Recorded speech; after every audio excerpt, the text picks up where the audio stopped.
Hi, my name is Daphne Wells, and I am an intuitive success and positive intelligence coach. And I'm so excited to share today with Pearl.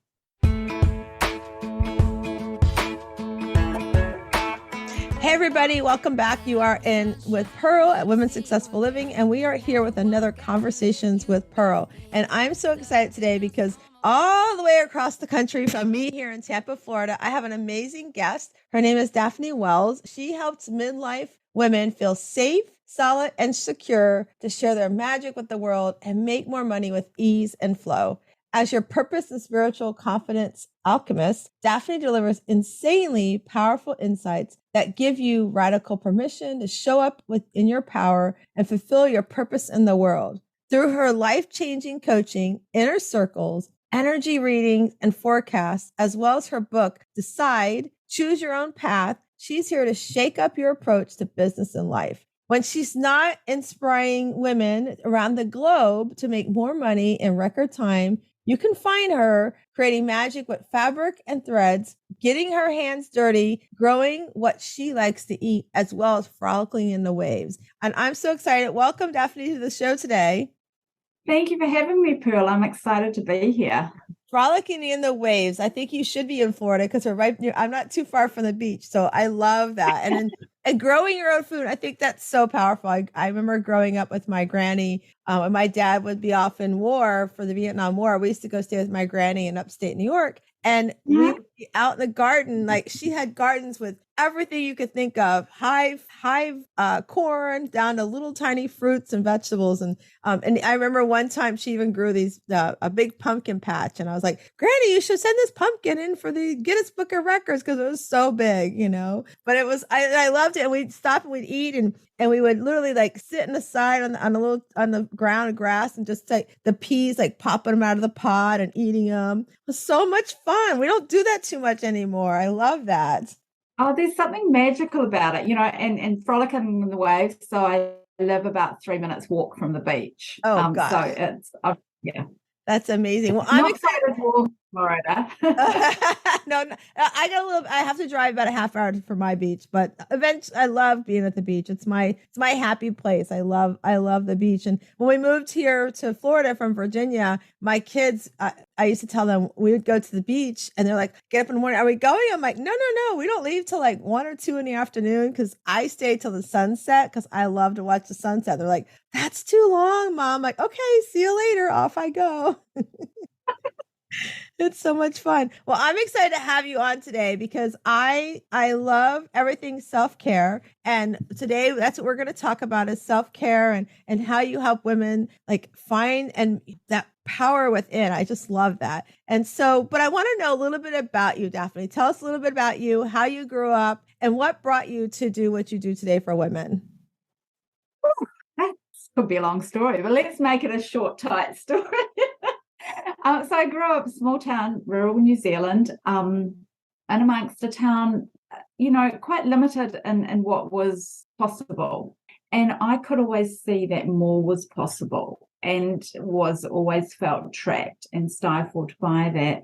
And yet there was this expectation to, even though I wanted to rebel and do things differently and do it my way from a very young age, there was these societal expectations that were placed on us, to be married by a certain age and have kids by a certain age. And, I'm going back a few decades, obviously. And so I did all of that and then found that, I love being a mum, and yet the marriage didn't work out. So I ended up being a solo mum, having clawed my way out of a pretty deep, dark hole in amongst that exit, and went through several counsellors and therapists in that process, which was the only help that was available. We're talking pre-internet, early days of internet, and wondered, well, if they can keep dragging me back, how do I move forward, And as a solo mum, I ended up working for myself because, there was no childcare. And so to earn enough to support 4 children, I worked for myself alongside of a part-time job. And amongst that process, I met up with a life coach, and that woman literally changed my life. because she showed me what was possible in moving forward and helped me see what was possible for me and helped me move into that. And so at that point, I thought, well, you know what? I had this desire to help women. Like, I always knew I was to help people in some way, shape, or form, and I hadn't figured out what that was. And so I thought, if I could learn what that woman knows and add my business skills, then I can really help women like me create lives that they want rather than being told what their life should look like. And so that started my journey. Didn't know anything about looking after myself back in the day. I was, constantly burning out because I was caring for everybody else and not me. My cup was empty. I was pretty much giving from fumes rather than from overflow. And so that has been a whole journey for me as well, in learning how to love myself as much as I love other people and be as kind to me as I am to other people, I love what you said there too. Like, first of all, for the listeners that are listening, I love what you said, solo mom, right? I mean, I know solo and single can be the same thing, but I loved how, for the listeners, I mean, don't you guys get like how she said solo mom, right? I was a solo mom. I don't know what about when you said that, it like did this whole shift in my mind instead of a single mom. It's like, for me, it's also like how I call. So Daphne, I frame the from my sister-in-law, I call CEO mom, right? So whether I don't really like the stay at home mom thing, because I feel like that's who stays at home and does nothing all day, right? I mean, you're doing something, right? Or also if you're working outside the house and you're coming home, even like working mom, it's like, no, I remember when we first started having children, I worked outside the house. My neighbors who all were back the old phrase stay at home moms, they always had this like attitude of me, like I wasn't being good to my family because I was working, right? And I love my sister-in-law, those that are listening and will know the story already, but I visited my brother and sister-in-law one time, and my nephew, I think, was between 3 and 5 years old. And she's like, hey, come upstairs. Sean's going to put his clothes away. I'm like, okay, great. So we went upstairs and I'm like, I want to see this, like a 3 or 5 year old putting his clothes away. Right. And she's like, listen, I know it's not going to be perfect, but he's learning that he's part of this family. This is a business, this house. And she worked out of the house as well. She said, so we need to do this together. And I just said, so you're a CEO mom. I just love CEO mom because I feel like, we run a business of a house. There's things to be done. And the thing is even as a CEO, as a business owner, we find people to help us do those things that we know either we need help with, or we know our time is more valuable doing what we love to do as opposed to maybe responding to an email, right? And so I love when you said solo mom, it clicked for me like the CEO mom, it fell in that same phrase. And, gosh, and then you said 4 children. I mean, 4 kids. Here you are working a part-time job, trying to start a business, and then you are raising 4 kids as a solo mom. That's like, way to go. We have what we have a Shiro League in our group, and our S stands for strong. And that's strength. Like, wow, that's like, look at that strength that Daphne has, you guys. And I think that's so amazing. And then for the listeners, you heard Daphne say she got a coach, right? She found therapists, and then she found a life coach. And the thing is like, that's what life is about. We don't have to feel like we have to do things on our own. It's okay to ask for help, receive help, whatever that is. And Daphne, I love that you share that with our listeners to say, I needed help and I found those resources to help me. And then how cool is it, you guys, that Daphne was like so inspired by her coach that she's like, I want to do, like you tapped into your passion, Daphne. And for those that are listening and can't see her face, Daphne's face just lit up when she talked about helping women. And, that's why I wanted her on the show, because we're so aligned in that. And like making sure that we as women understand we're not alone. We need to get ourselves help, and we need more people to empower us to understand that we don't have to do everything on our own, right? The H in Shiro stands for happy, right? So our happiness is finding the resources to help us become that Shira within. And so Daphne, I love that you started us off on that solo mom and all that. So you got this help, and now you've created this you realize this is a passion you have and you want to start doing. So tell us, how did you for somebody who maybe is starting a business as a coach, what were some of the things that you did to start getting yourself out there, making everybody aware, the women aware about what you offer to them? Talking to people, connecting with them, and really offering to help people. Would you like help with that? And initially, back in the day, I didn't value myself enough, and I did give away a lot of my time for free, which I encourage my clients not to do so much of, right? Because here's what I really believe is that we all come into this world with magical gifts. I call them magical gifts with a K, because we're not pulling cards out of our sleeve or whatever. It's not tricks. Magic to me is the spirit of the universe that lives in each of us. And so it's a gift that is innately ours that we came into this world with. And it's our role and responsibility to share that with the world. What I've learned and discovered is that we as women, our gifts are so natural to us that we give them away for free. We don't value them because they come so easily for us. We naturally believe that everybody can do them, and they can't, because they have their own gift. And so when we give our gifts away for free, as I did for a long time, on the side of working a job and building this other business, which wasn't, that first business wasn't coaching, we devalue our gifts, and we also limit the number of people that we can help. So when we can turn our gifts into a business and ask for money, we can then let go of the job and we can help more people. And then they can help more people because we've helped them with the beautiful ways that we are here to help them that other people can't, right? Because it's like this web, if you like, a spider's web, that we all have our things that we bring to build that web. And the ripples of us helping people go further and further the more people we help. That's so true. And Daphne, what you said too is like, I remember the same thing, that we as women, we have this, this nurturing gift inside of us. And we want everybody to feel that, oh, okay, you can't, okay, let me help you. And one of the things, I did the same thing starting up my business. Like, well, I gave away a lot of things for free. And what I found was like, all of a sudden the word might get out. And then people are like, oh, well, you did that for free. And then, so I had to take that step back and say, what I offer, my talents, like you just shared, and I talk about that it's so funny. Like we didn't script this ahead of time, but we talk about talents. Like I talk about, we all have these talents that we come into this world with, that God has created within us, or whoever you believe, whatever higher belief you have.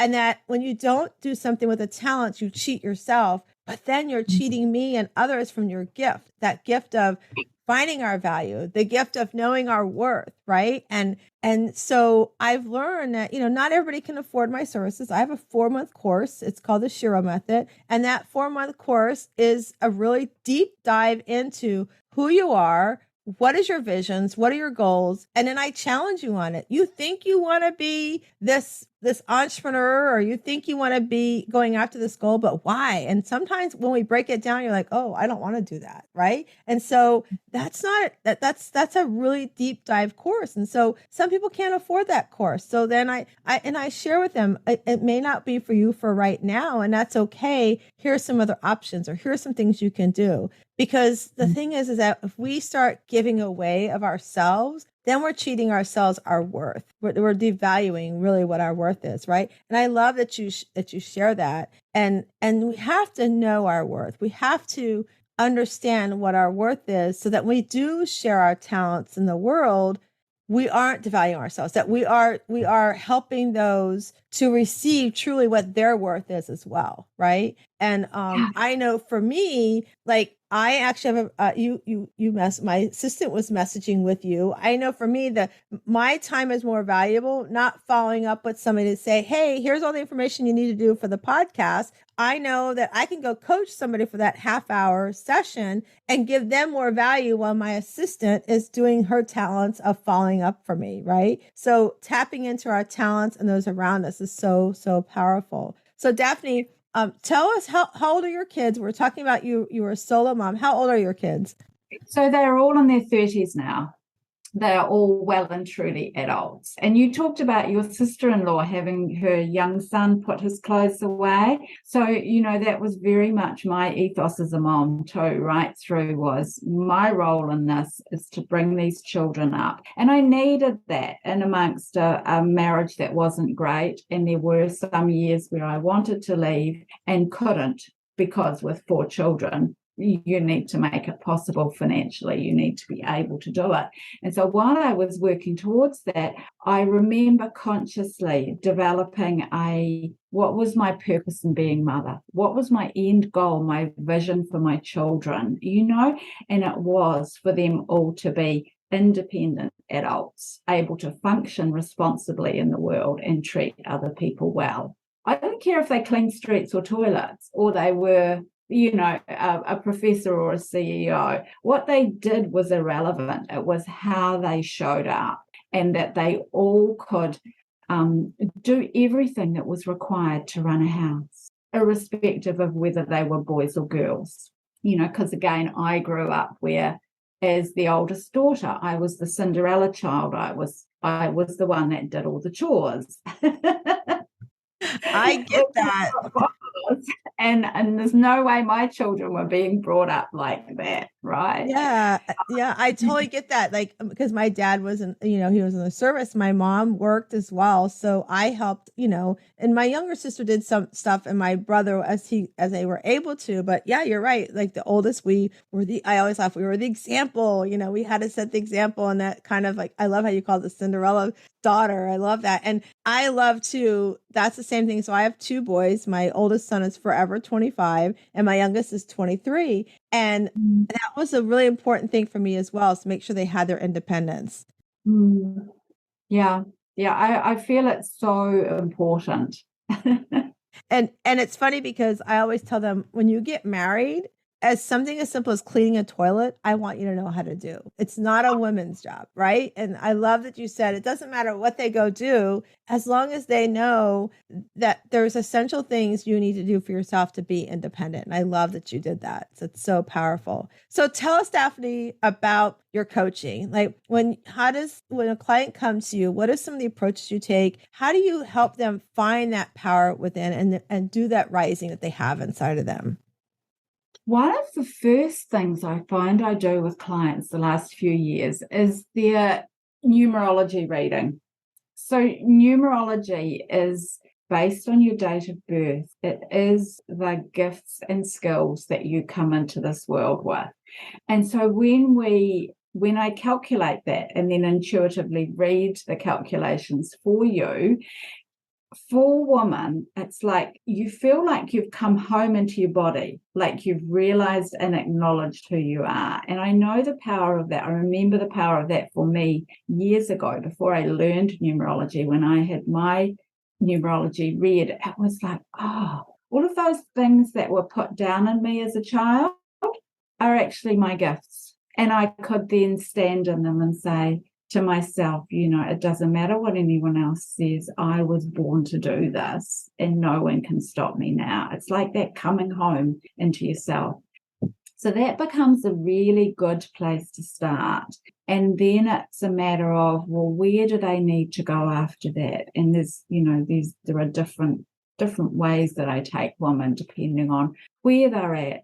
A lot of my work these days is around really helping women create the lifestyle and business for them so that they can share their gifts with the world. Most of the women who come to me are in that midlife age bracket, which numerologically is between 39 and 65, when there's so many cycles of energy that are moving and intersecting. And we've learned so much, we've grown so much. What now? Who am I really? What am I giving to the world? Because as you said earlier, we come into the world with these talents and gifts. And then they're coded into us energetically. Like a numerology is a reading of your energetic DNA. We know about physical DNA. I believe we also have energetic DNA. And we know also scientifically from biologically that in the first 7 years of life, children are sponges. They absorb anything and everything that's delivered to them by people they love as being true. And so we shut down all of, as I said, happened to me, all of my gifts that are my natural gifts were quieted, were shut down, were belittled. And so, it took me coming into adulthood to be able to stand up in those.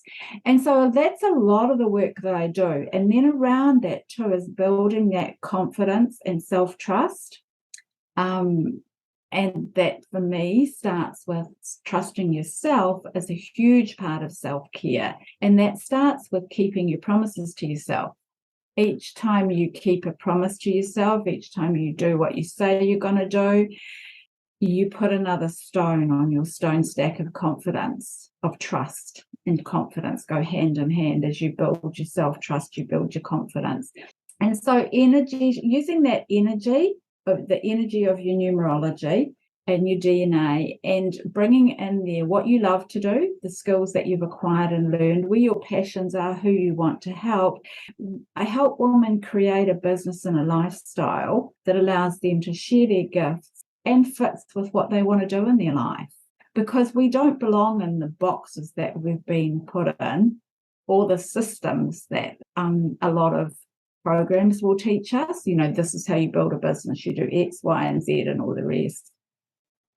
What I've found through the years for myself and others is that when we do something that's not energetically aligned for us, it's not sustainable. That's when we start burning out. That's when we feel overwhelmed. That's when we feel burdened, when we feel shitted on, like we're being told what to do. And sometimes we can do that to ourselves if we've put ourselves into that box. I love, there's so much great information there. Like, I totally agree with you. We all have this energy within ourselves, and we need to listen to it, because that energy can guide us, the good things and the bad things outside the box. Mm-hmm. Oh, Pearl. Yeah, it's so important, because we come into the world with that energy and with a responsibility to share it. There's two schools of numerology that I work with, and one is the Pythagorean, which calculates your birth code, which is your personality. It's your lens that you view the world through. And that travels with you right through life, and you grow and develop through that. And you also come in with your birth card, which comes from the regular playing deck of cards, and that is Egyptian numerology that goes way back eons. And I believe that is our job description for life. That's our purpose. That's why we're here. And I have this belief that we, as souls, raised our hand and said, yeah, I'll do that, when the job was put up on. I love that. You're muted, Pearl. Sorry, I hit my mute as I was saying. I'm like, I love that we as souls raised our hand and said, yeah, I'll do that. I mean, and I think that's interesting too, because the people pleaser in some of us might be like, I'll do that and I'll do that, right? And then they had to be like, no, you can do this. This is what you're good for, and this is what this person's good for. And I love that too, about the energy, and also how you shared about like stepping out of our box, right? I mean, if we stay in that square box that we have, we never get to see really that growth we have inside of us, right? That you were talking about, that this growth and this energy that we can put out to the world, that we can also take back and receive. And like you were saying, for our own personal self-care, it's so important to like pay attention and to listen to that inner energy, that inner voice that we have inside of us, right? I think that's so powerful. And how you talk about how, like, I work on it's called positive intelligence. We talk about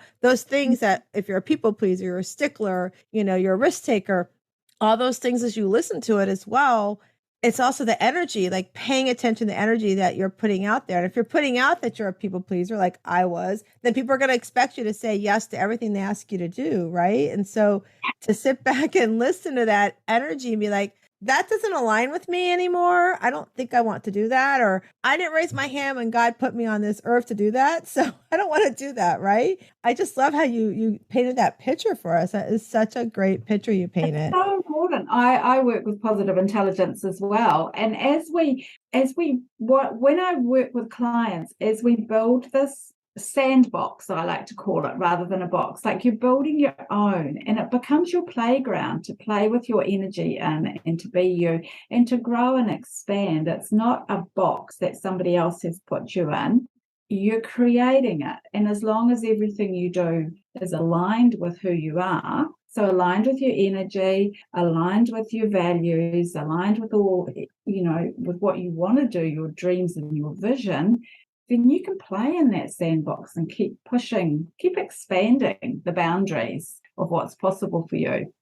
I like you're creating your own sandbox, creating your own playground. I love that picture you just painted. And I think, with our self-care, it's also so important that we pay attention to that and that we are only creating that playground that we know, as we talk about boundaries as well, right? That playground that allows us to stay within the boundaries we've set ourselves up. Because like you said, that's how we become our authentic self, is understanding who am I really inside, how do my ethics align up with that, and then where do I want to move forward with that, how do I want to move forward. And I think that's such a great reminder to all of us and to the listeners that you don't have to, if it doesn't feel right, then listen to that energy, listen to that inner little person talking to you and saying, no, we really shouldn't be doing that. And I was the old people pleaser. I mean, it took me a little while to overcome that. And literally I had to put a pebble in my pocket, and I made myself move that pebble at least 3 times a day, so that if I said yes to something, it meant I really wanted to do it.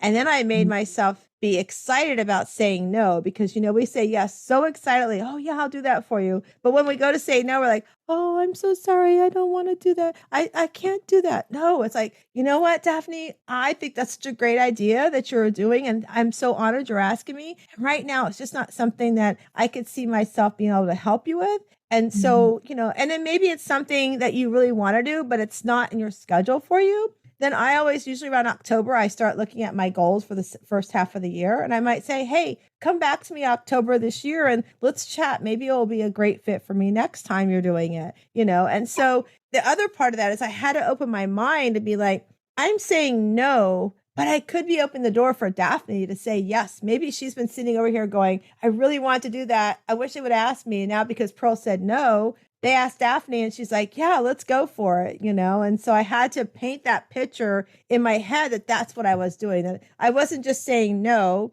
I was staying within my boundaries, staying in my goals, but I was also opening the door for somebody else. And when we can do that, we can paint that picture, like we've been saying today, things open up for you. Opportunities come your way. You create a playground that you like to play in. I just love that scenario, Daphne.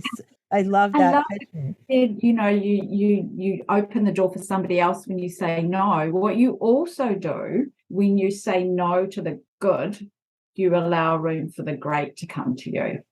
That's awesome. Allow room for the great to come to you. All right. So we're going to do a little shift here. So we've been talking about self-care, and, oftentimes I've had clients come to me and they're like, well, tell me about, do you do everything you coach on? Like, do you do it 100% of the time? Like, well, yeah, I use the tools in my toolbox I'm going to use with you. And I would ask them, I'm like, because I got that question often. And I'm like, why are you asking me this question? Like, what's happened that you're doubting that I'm doing what I teach you? And they'll tell me, well, my coach said that the coach I was with before, they did everything. Life was perfect. And I would look at them and I'm like, I'm glad you're here, because we're going to fire that coach. Because if you have a coach tells you that they do everything perfectly and life is perfect, they're full of baloney, because life is not perfect. We have challenges come our way. I lost my son last July in a tragic car accident. If I was to tell you my life was perfect during that time, I was lying to you. Yes, did I use tools in my toolbox? Yes. But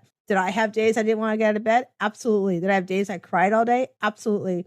Did I have days that I faked it till I made it through the day? Yes. But the thing is like, we have to understand that life's not perfect. And you and I are both coaches, and we know that. So Daphne, tell us what a day in the life of Daphne working on herself looks like. Walk us through some things you do for your self-care. Share with the audience some things that you do when big challenges are coming your way. How do you walk and coach yourself through that?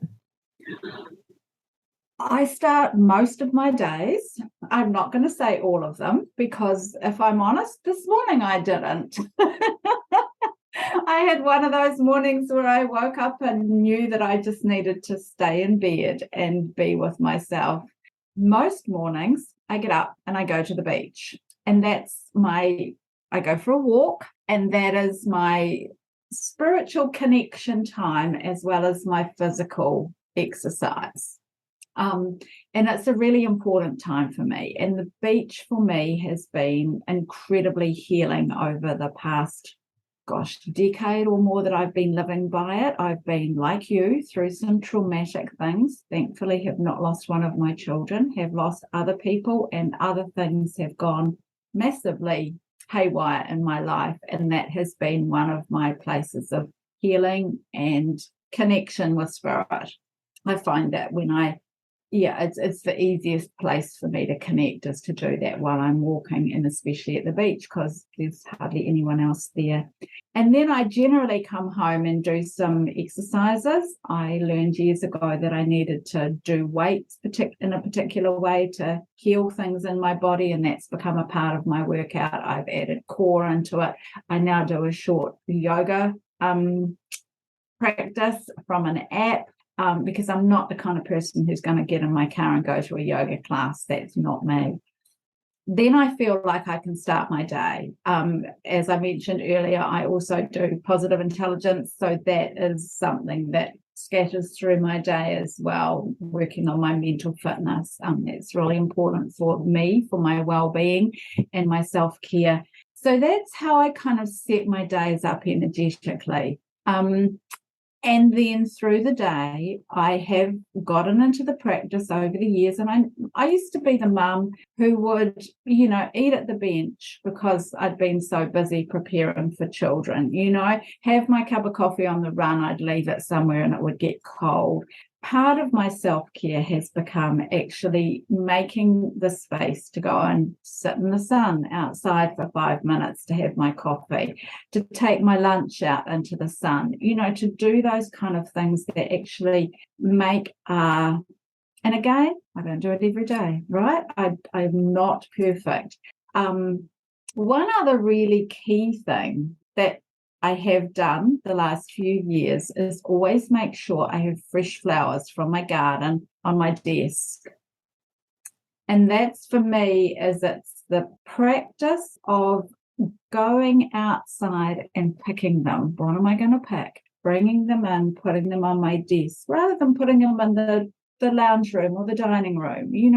This is part of my self-care. This is part of creating a space that's pleasant to work in for me. I love that. And of course, I thought of that Miley Cyrus song. I don't know if you guys have heard it now. I can buy myself flowers. Like I could see you going out and picking the flowers and make it. And I love too, you guys, that Daphne was explaining, she knows going to a yoga studio is not for her. So she's found a way to do it at home. And that's really important to understand that, just because somebody goes to the gym, if that's not who you are, it's okay to use things that you can do on your phone, on your computer, on your TV, wherever. You don't necessarily have to do the action of going out to do it if it's not who you are, and When I first was getting the rehab work after my injury, when I first started doing weights, I had to go to the gym for, I think, about 3 months to learn and to go through the rehab with gear that they had that I couldn't have at home. And then I was like, I can't do this coming to the gym every day. And I learned what I needed to purchase so I could carry on looking after that aspect of my physical health at home. Because going to the gym, it's not me. I don't like it. Yeah, I love that. And I've been working with a personal trainer here. We have a gym in my community, so it's been great going up there and working out. She's actually growing her business, so we're kind of separating now because she's going into coaching like what we do here, and she's an amazing. Her name is Melanie. She's amazing, and so I just love that you painted that picture. Even like picking flowers, going for a walk. I have a swing in my front porch. Love to sit out there and journal and meditate oftentimes, and just kind of just being quiet. It's just so powerful. And I love that you painted that picture for us. So one of the things we're working on right now, Daphne, we have what's called our Shiro League. And so those that are listening, it's a community of women. We meet every Sunday evening, 8 to 9 p.m. Eastern time. And it's a community of women that we show up on Zoom. You can be in your PJs, have a cup of coffee, whatever you want with you. It's in the evening. And we work on our self-care. We work on supporting one another in what finds joy and what makes us happy, what releasing things that aren't lined up with those things that bring us joy. So right now, what we've been working on, Daphne, is creating a couple of different lists. And I want to ask you a question about this list we're doing. So if I was to say, Daphne, I want you to create a list of 10 things that bring you joy. And really so often I'll give you an example. Somebody might say, my kids bring me joy. Well, of course, all of us that are moms say our kids bring us joy, right? But really, why? Like, why do your kids bring you joy? Yes, because they created the motherhood for you. But like for my youngest one, when I think about him, I think about the old soul that I think he is, that he's so, as much as he was an introvert, he's so smart externally. He could build computers. It has talent with his hands and his mind together. That for me brings me joy when I think about him, about those talents he has. And like with being a coach, what brings me joy as a coach is like watching women who come to me who feel like they don't have that self-worth. They don't see inside of them that talent that they have, that beautiful soul of energy they have inside, and how their energy can change the people around them and even the world. And to watch them tap into that superpower, to become that Shiro of being like, I'm strong, I'm happy, I'm empowered, I'm radiant, and I'm an original woman. To watch them find that power that brings me joy to see them grow. So Daphne, thinking of that list for you, share with us the top 3 things that would be on your list that brings you joy, and why do those things bring you joy? Well, I'm going to go first to my clients because I absolutely love seeing the growth in them and their confidence and their confidence and them claiming their personal power and then sharing that, and just the joy that it brings them, and it brings that joy to me. I love that, and I love seeing the impact that has on the people that they work with as well. That brings me joy. My garden brings me joy, not only picking flowers, but the growing the vegetables, that being able to go out there and select what I want to eat each evening for dinner. What am I putting in my salad tonight? What am I going to eat? And that brings me joy, the whole process of that, culminating in the preparation of the food and it going on my plate. Another thing that brings me joy is the creating magic with fabric. So I love that I can pick up a piece of fabric and make a quilt with it, make a dress with it. I always have some stitching sitting on my couch just so I can pick it up whenever I have a few minutes, because I find that brings me joy, and it's also very healing for me, and just the needle going through the fabric, and it brings me joy when I complete a project and see that. So there's so much. They would be the top 3 things that are bringing me joy at the moment. Okay, so you guys, when you watch, if you have to go to YouTube and you have to watch Conversations with Pearl to watch, and this is what I love about this exercise, everybody lights up when they talk about what brings you joy. Like Daphne's face just lit up, and I could feel I felt like I was sitting on her couch watching her do the fabric, watching her out in the garden, and then working with her clients. Like, she painted that picture, and I love that you did that, Daphne, because that's exactly like our Shiro method that we do. That's exactly how we help everybody break that down. And those who work with you, I could feel that that's what they're getting from you, like really breaking down every little intricate of, I mean, think about it as a piece of fabric, you guys. And Daphne is looking at that fabric going, what can we make that's beautiful with this fabric? I just love how you painted that picture, Daphne. All right. So now we're going to get to the hard part of it. So we know the three things that bring Daphne joy: her clients, her being in her garden, and making something. So now, Daphne, we are also working on our what not to do list. So oftentimes we make a to-do list. I got to go grocery shopping. I got to put the laundry, whatever that is. But there's many times that in order for us to do the things that bring us joy, we have to release the things that keep us from that joy, keep us from going out in the garden and gardening, helping our clients, creating something with fabric, right? So on your not to-do list, what are the top 3 things that would be on that list for you, Daphne, that you have to not do so that you can do the top 3 things you want to do? One for me is not doing anything that doesn't bring me joy, that feels like an obligation. And sometimes that means letting other people down, and that's okay. I've learned to be okay with that, because I know that I need to do what is aligned for me, or it's not good for me. So that's a really top one. Another one is, gosh, what not to do. Not to try to do too many things at once. So in the past, I was very much a multitasker. One of the businesses I owned through the years was a hospitality business. And in hospitality, multitasking is an asset. It's a gift. You know, I wanted all of my staff to be able to do that, because you need to be able to keep an eye on everything at the same time. However, what I've learned is that focusing on one thing and being able to put things to the side. So saying no to doing something now because I'm focusing on something else has been really important for me. So what not to do, not to allow my focus to be split, to phrase that. That took a while to get to. Apologies for that. I was processing that.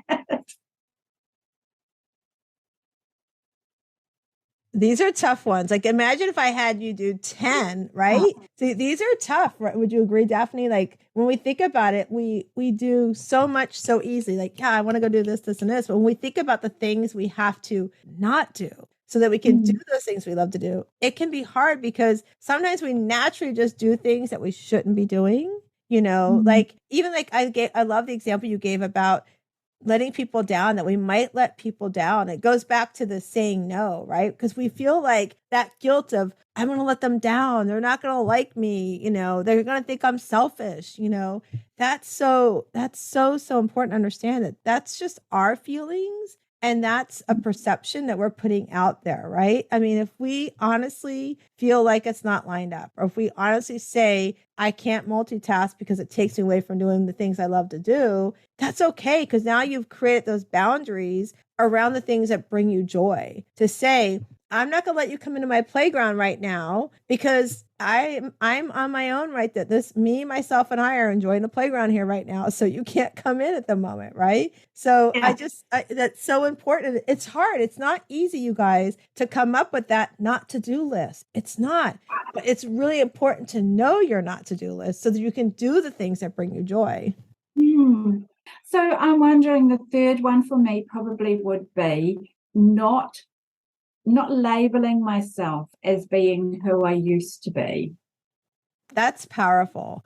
I feel like we can get, and this is something that's come to me. So I have come out of abusive relationships, came out of an abusive marriage, and was then sucked into another relationship by what Clarissa Pinkola Estes calls a predator male, who looks for women who are easy victims, pretty much, and gets you so sucked in before you realize what you're in. And for years, I didn't share any of that because, you know, my children were younger. It was their story as well. And I was too much in the mess of trying to get out of that last one. Now I'm sharing more about that on some platforms because I feel it's important to share that, to let women have hope. However, what I've realized I will no longer do is label myself as somebody who has, I don't call myself out as being a survivor of that. I am me. That's a part of my history. It's a part of my past. Therefore, it's a part of how I can help people. So that not allowing those old labels to still be there in my mind. Yeah. And that's really important too, to understand, because, we put these labels on us, like, I'm the oldest child. I have to do it because I'm the oldest. No, you didn't have to do that. Like you said, the survivor, you have a story.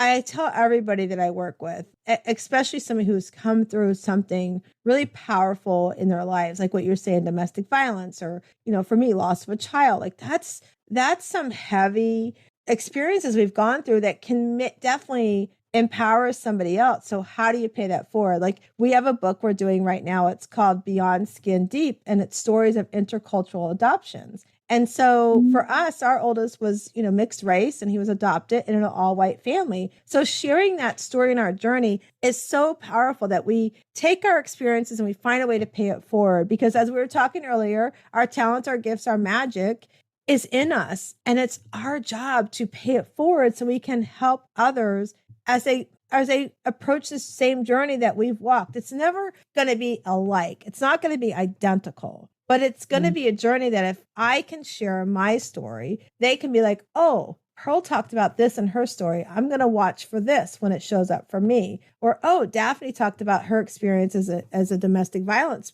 survivor. Let me remember these things she shared with me, right? And so that's why it's so important, as you're listening to this today, is to understand that you're not alone.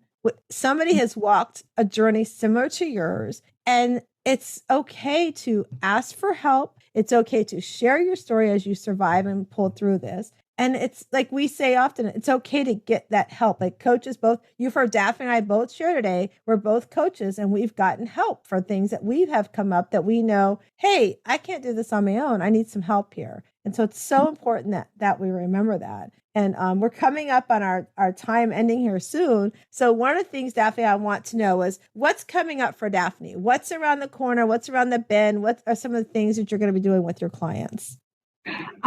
Well, my extraordinary women's circle, which is my intimate mastermind, is progressing superbly well, the round of it that's going at the moment. And I'm opening doors for that in a few weeks for the next round. And we'll be doing that again later in the year. And that's really exciting. I love curating those communities of women, and there's only a handful in there, which is how I've designed it, which means that the women get really deep and profound support in there.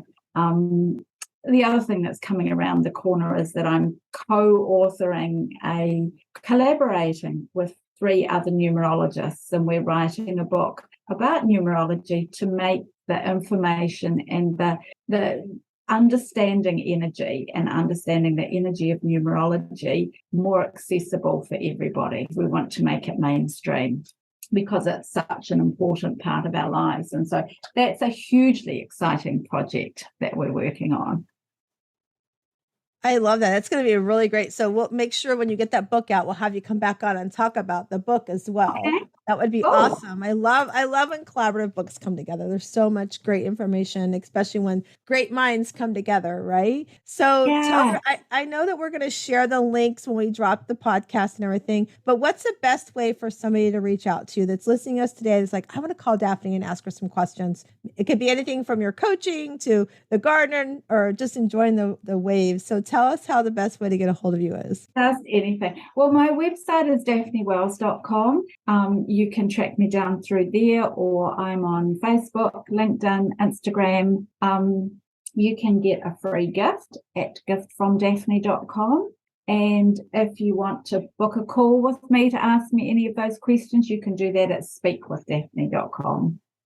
Awesome. So we'll make sure we have that. Okay. So now all of our listeners know that I gave Daphne a heads up. So we have our Better Questions, Better Life. And I'm going to remind everybody, I get nothing. Go buy these cards. These are amazing. Daphne, you should check them out for your clients as well. They're called Better Questions, Better Life. And that's where you go, betterquestionsbetterlife.com. But there's 77 different cards in here. My friend Carol Gill and Diane Allen. So Carol Gill's been on a previous podcast with us. So go check that out episode. But we're going to be interviewing Diane Allen here coming up as well, who's a co-creator of the cards. So it's always fun to do these cards. So I'm going to shuffle them. Daphne's going to tell me when to stop, and she's going to answer the question on the card. So here we go, Daphne. Tell me when to stop. Stop. Ooh, she got almost to the back of the card. Ooh, oh, this is a good one. And we didn't talk about this. Sometimes I pull them up and it's like, oh, we talked about this. This card says, who is important to me? Oh, who is important to me? I am important to me. I would not have said that years ago.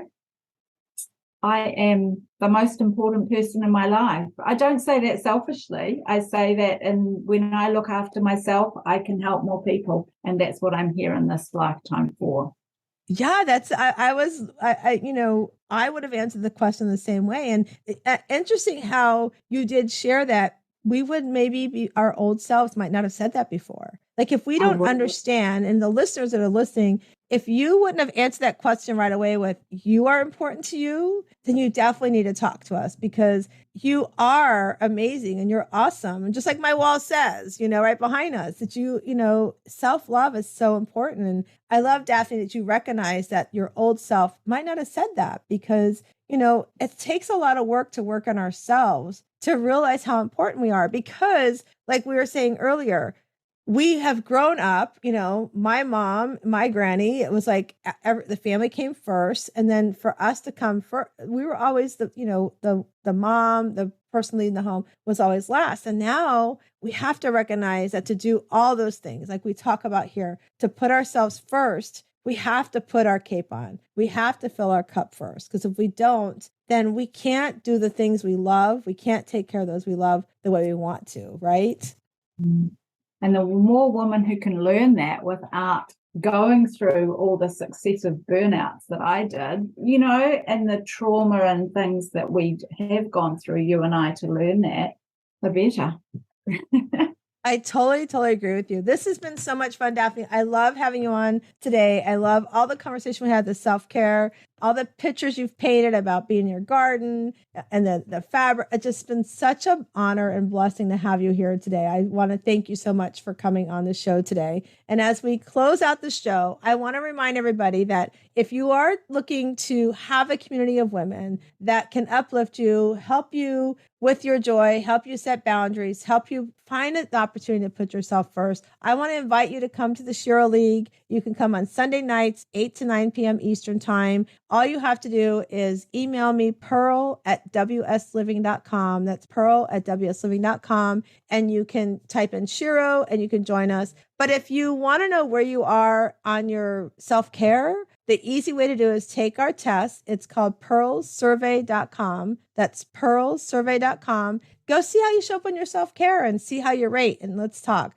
But as we close out the show, like we always do, I want to remind everybody that you come into this world as this oyster, a little rough of a shell on the outside. But as you open that shell on the inside, you find your inner pearl to greatness. And I hope you go find your inner pearl to greatness. Have an amazing day.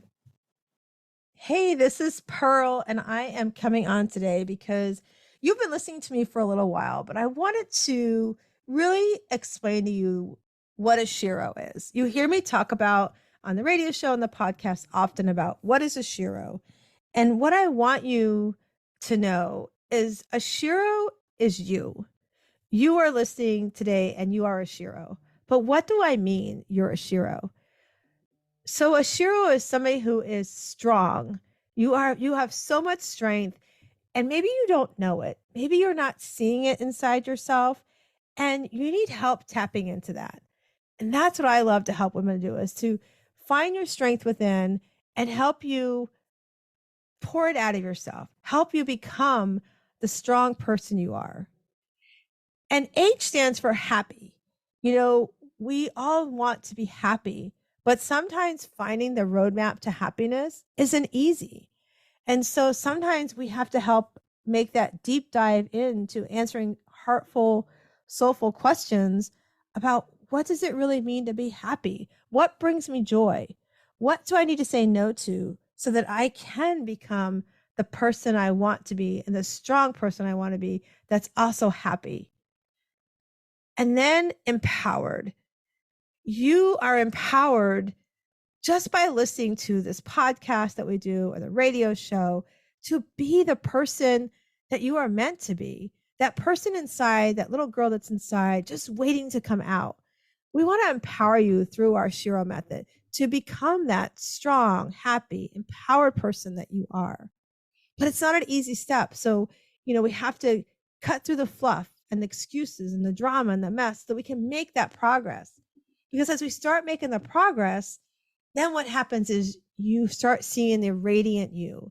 You start arriving at the level that you've created, that divine roadmap, where you're finally starting to live intentionally. And as you live intentionally, then you realize your strength really is powerful, that your happiness is meaningful, and that you are empowered to pay it forward to others, to do the things you want to do without guilt, because you deserve it and because your radiance is showing. And then as you work through that progress, then what happens is you become your original self. You become that authentic you that you're supposed to be. Like you've done that deep soulful work and you're starting to make that path of satisfaction and that happiness you've been craving. And so you start laying down the foundation of your success. When you wake up in the morning, you find yourself looking in the mirror, realizing that you don't recognize your old self anymore, that you see yourself reflected everywhere in your stride, your relationships, your career, and even your hobbies.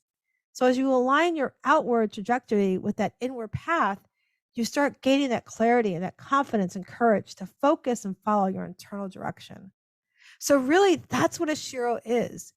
And it's not easy to get there, right? We need to learn the steps to become that true Shiro, to tap into those superpowers that you have within. And that's why we have what's called our Shiro League.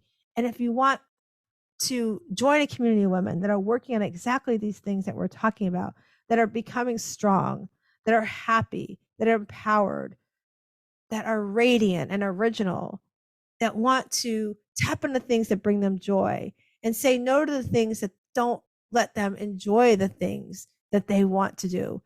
We meet every Sunday evening from 8 to 9 p.m. Eastern time on Zoom. No makeup. If you want makeup, you can, but just come in to be your radiant self, to be that original person you are. Because really, as you look at your biggest sources of stress, we want to help you with our Shiro League and our Shiro method to help you listen to that internal compass so you can start decluttering your distractions and really identify what's really missing in your life. Like what brings you joy and we're not talking foo-foo feeling stuff, like really what fills your cup? What makes you so happy to put your cape on first? And as we do that and you become that Shiro you're meant to be, then what happens is you are radiant. You have created an opportunity to release what you need to say no to so that you can start fulfilling your purpose. So you can start stepping out of your comfort zone and really into what brings your joy. And our Shiro method roadmap is that crucial step of helping you to live the life you want to be that Shiro you want to be, to tap into what it is you deserve to do, what it is you've been desiring to do. And listen, if you're a mom and you've got kids and you're a working mom outside the house, you're not all about the mom title. You are Pearl. You are Sue. You are Jacqueline. You are Stella. You are somebody that matters and somebody that has goals and visions that deserves to create that divine roadmap so that you finally begin and, like I said, live your life intentionally. So if you're ready to do that and you want some help with that, I would love to invite you to a free call with me. Just let's talk about where you're at, how you get to where you want to go. What are your goals? What brings you joy? What do you need to say no to? And I would love to help you peel back those layers so that you can arrive at the real answers, so that we can cut away the fluff and the excuses and the drama and help you make that real progress. because we're not promised tomorrow. We're not promised the next 30 seconds.